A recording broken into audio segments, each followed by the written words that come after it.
Magandang araw mga kaibigan. Isang kwentong pag-ibig ang muli kong ibabahagi sa inyo na tiyak nakapupulutan ng aral at magpapaantig sa inyong mga puso. Pero kung bago ka pa lamang ay palike po ng ating video. Pakiclick ng subscribe button, gayon din ang bell icon para lagi kang updated sa mga susunod ko pang upload.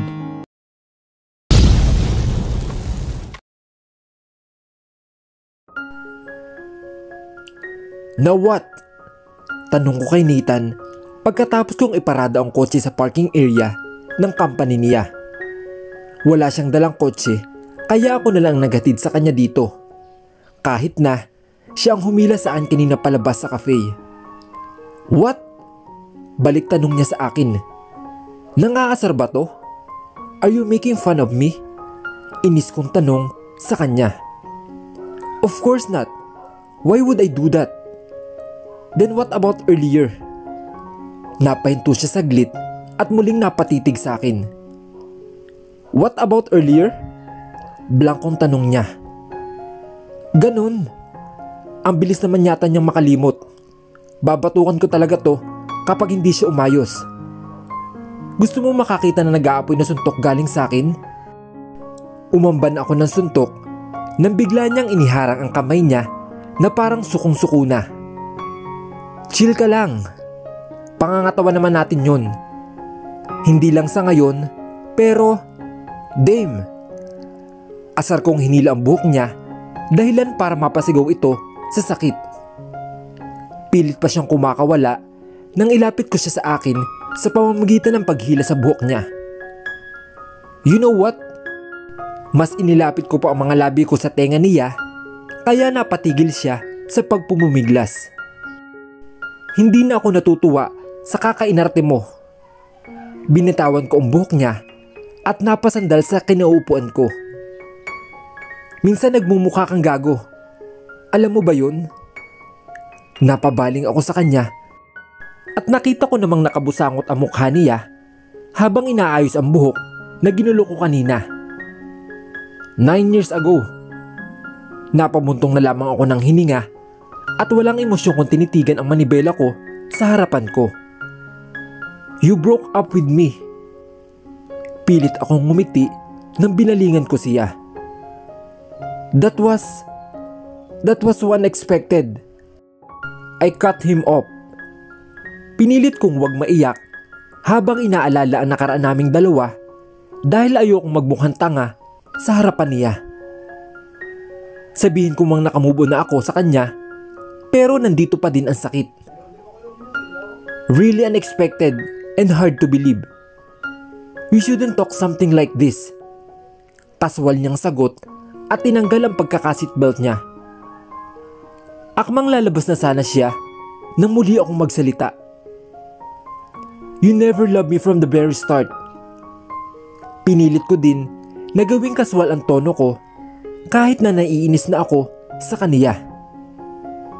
Umakto siya na parang wala lang sa kanya ang nangyari sa amin dati. Umaakto siya na parang isang kalokohan lang ang ginagawa niya sa akin ngayon. Bakit niya ginagawa sa akin to?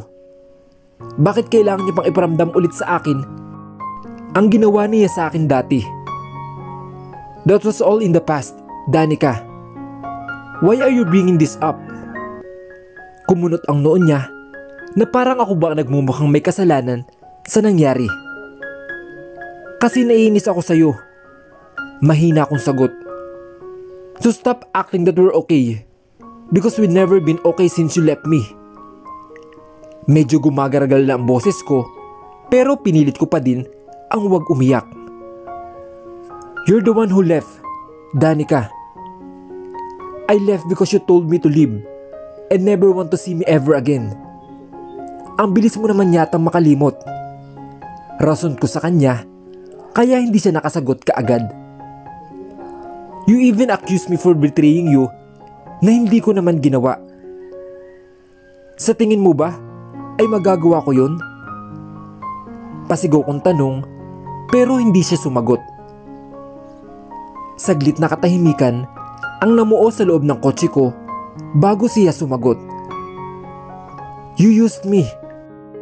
Maikli niyang tugon at kapag kuwan ay tumingin sa akin. "Remember? What the hell, Nathan?" "Yeah, I'm freaking hot as hell." Sagot niya, dahilan para mapairap ako nang wala sa oras. Masyadong seryoso ang usapan namin para isama ang mga kabalastugan niya. "Hay nako, I'm serious. Do I look like I'm kidding? Kinakausap kita na maayos. Bakit ba hindi ka marunong magseryoso?" Magkasalubong na ang dalawang kong kilay pero hindi pa din siya nagpapatinag. "Okay, fine." Inis niyang sigaw nang hindi ko inalis ang titig ko sa kanya. "I thought it was you who used me. But my assumptions went wrong." Napasrag pa siya sabay tingin sa akin. "Anong sinabi mo? Bingi ka ba? Umayos ka sabi." Inis kunturan at kunot noo siyang tinitigan. Minsan nakakainis na din ang pagkapilosopo niya. Ang seryoso ng tanong ko, tapos puro kalokohan ang isasagot niya. "May sayad ba to?" "It was your cousin Tamayo," sabi niya sa akin. "I found out she hired a private investigator and let it work inside my company. That's the reason why she easily manipulated you." Dagdag niya. Eto ba ang sinasabi ni Jacob dati? Na may ebidensya si Nathan na spy ako sa kumpanya niya? Bakit ba ang laking pasakit sa ulo itong pinsan ko? Kaya ko nga inayos ang karir mo at binalik agad sa dati. I even asked Princess to be your manager para lang... Wait! Pakiulit nga na sinasabi mo? Pigil ko sa kaniya. Tama ba ang narinig ko? She asked Princess para lang maging manager ko? I hate repeating my words again and again. Pinitik niya ako sa noo, tsaka lumabas. "See you again. Maybe later." Pagkatapos ng isara ang pinto, ay tumalikod na siya at nagsimulang humakbang palayo. Kung iisipin ko mabuti, simula nung makilala ko si Princess, nagsunod-sunuran na kaagad ang mga project na dumating sa akin. Medyo nagulat pa nga ako sa part na yon dahil lugmok talaga ako dati. Lalo na at si Nathan ang may pakana kung bakit ako tuluyang napaalis sa industriya. Wait! Natigil ako sa kaiisip nang biglang sumigaw si Nathan habang naglalakad palapit sa gawi ko. Iniisip ko kung anong magandang endearment maliban sa love. Ipinasok niya ang ulo niya sa side window ng kotse ko at nakangiting tinitigan ako. Should we stick with our old jet sweet endearment? Hirit niya sabay kindat. Get lost, Ashol. Sigaw ko sa kanya at tuluyang pinaharurot ang kotse ko. Talking to him in a serious mood is not a good idea. Sana hindi ko na lang siya kinausap. All this time, kilala mo pala si Nathan? Tanong ko kay Princess. Kakauwi ko lang sa bahay at sakto namang naabutan ko siya dito. Madami akong tanong at nangangailangan ako ng sagot ngayon mismo. Oo, pero grabe Princess, mas magaling ka pa yatang actress kumpara sa akin. Sarkastikong tugon ko pero tinalikuran niya lang ako. Naglakad siya papuntang living area kaya sumunod naman ako. Pwede ba? Pakinggan mo muna ako. Bumaling siya sa akin saglit bago umupo sa sopa. Wala sa sariling napasubunot ako sa sarili kong buhok na para bang inis na inis sa kanya. Kung makareact ka last time kay Nathan nung nasa resto tayo, feeling mo naman totoong flattered ang pinagsasabi ng lokong yon? Napairap ako at napabugan ng hininga. She's making me insane, really. Pagsalitain mo nga ako, pwede? Medyo napataas ang boses niya at kunot noong tinitigan ako. Then what about Rachel? Don't tell me, alam na din niya ang tungkol sa anak namin. Akala ko ba kaibigan kita? Napaso po ako sa sarili kong noo at naiiling na tinitigan siya. Hays, bahala ka sa buhay mo. Parang sukong-suko na siya at ipinikit niya ang kanyang mga mata. Princess naman eh, pagmamaktol ko sa kanya. Kausapin mo ang sarili mo. Puro ka kuda. Nakapikit pa din siya, kaya niyugyug ko na ang magkabila niyang balikat. Kasi naman eh, bakit di mo sinabi sa akin? Inis siyang napadilat at nanlilisik ang mga matang tumingin sa akin. Paano pa matatawag na sikreto iyon kapag sinabi ko sa iyo, aber? Well, may point nga siya, pero hindi naman yata tama na magsinungaling siya sa akin. Hindi pa din tama na pagmukhahin niya ako na parang ewan. Kahit na, tila wala na akong masabi. Dapat sinabi mo pa din sa akin. Giit ko kay Princess. Ilang taon na kami magkasama, tapos nagawa niyang itago sa akin ang tungkol dito. Para saan pa? Inis niya tanong at inirapan ako.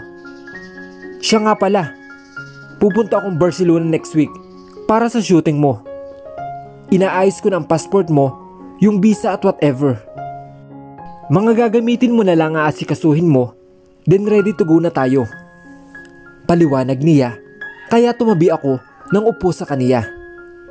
Kailangan ko ng bagong damit. Bumili ka na lang sa online.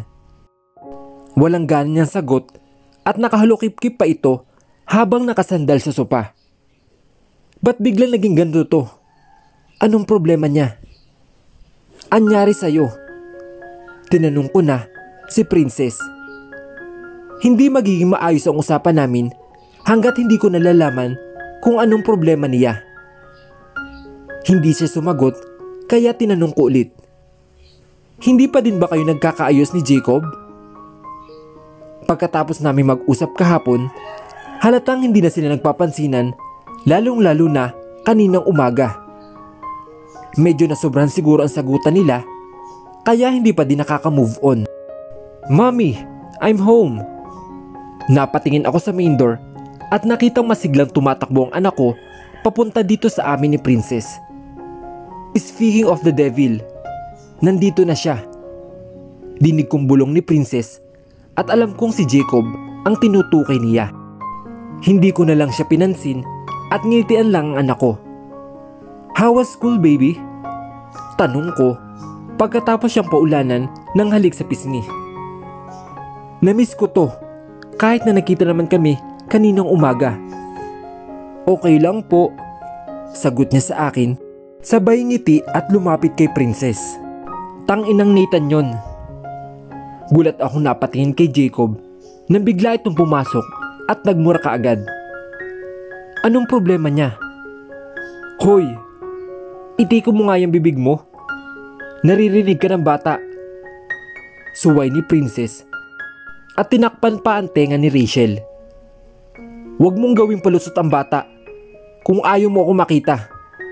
Hay nako. Hiyaw naman ni Jacob at padabog na lumabas din ng bahay. Anong connect? Minsan hindi ko talaga gets ang takbo ng utak niya. What the? Hoy! Napasigaw si Princess at sinundan siya. May World War III nga silang dalawa. Kaya pala ang sungit sa akin ng babaeng iyon dahil hindi pa din sila bati ng future niya. I doubt kung magkakatuluyan ba talaga sila sa huli. Hay nako. What happened to your daddy, Jacob? Mahina akong tanong kay Rachel pagkatapos umalis ng dalawa. Napatingin naman siya sa pinto saka lumapit sa akin. Nagkita na naman po kasi sila ni Tito Nathan sa school. Then he turns mad in an instant. Bulong niya kaya napatango na lang ako. Something fishy. Ipapasalvage ko talaga si Princess. Oras na malaman kung sinabi niya kay Nathan ang sikreto namin. Masyadong madaldal ang bunganga nun at hindi na ako nagtataka kung sa isang araw biglang sabihin sa akin ni Nathan na matagal na niyang alam na anak niya si Rachel. Hay nako. Mom, did you hear that? Biglang tanong ng anak ko. Nagtataka akong napabaling sa kanya. Ang alin, baby? Tanong ko naman dahil hindi ko gets ang tanong niya. I guess there's a commotion outside our house. Hinili naman ako ni Rachel palabas ng bahay. Commotion? Don't tell me na sina Princess at Jacob na naman to. Bakit hindi na lang magbati ang dalawang yon? Eh di sana. I didn't come to see you, asshole. Inis na tinanggal ni Nathan ang pagkakahawak sa kanya ni Jacob. Tsaka matalim itong tiningnan. What the hell is he doing here? Sinabihan na kita na huwag kang magpakita sa anak ko. Bakit ka ba nang gugulo? Asik naman ni Jacob. Napatampal ako sa sarili kong noo at tinungo ang kinaroroonan nila. Ano naman ba to, Nathan? Tanong ko sa kanya. Thank God, you're here. Aakmang lalapit na sana siya sa gawi ko nang bigla siyang pinigilan ni Jacob. Gusto mo talaga ng gulo? Parang nanghahamon na tanong ni Jacob sa kaniya. Ikaw lang ang gumagawa ng gulo, Jacob. Kung hindi ka lang sana pumunta dito, di sana. Stop it! Magsilayas kayo sa pamamahay ko.